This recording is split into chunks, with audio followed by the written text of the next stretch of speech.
પતંજલિ સૂત્ર 100 શાસ્ત્ર 18 પુરાણ 52 ઉપનિષદ 108 સમૃદ્ધ અને 4 વેદ એ મણકા છે બધા માળાના.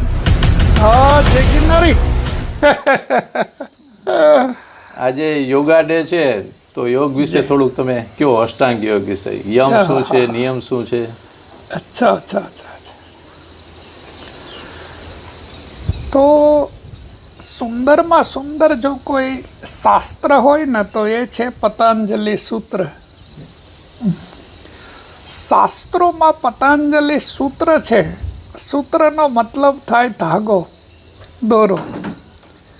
એટલે 100 શાસ્ત્ર 18 પુરાણ 52 ઉપનિષદ 108 સમૃદ્ધ અને 4 વેદ એ મણકા છે બધા માળાના મોતી. અને જે બધાય મોતીને આવરી લે એવો જે ધાગો છે અંદર, દોરો,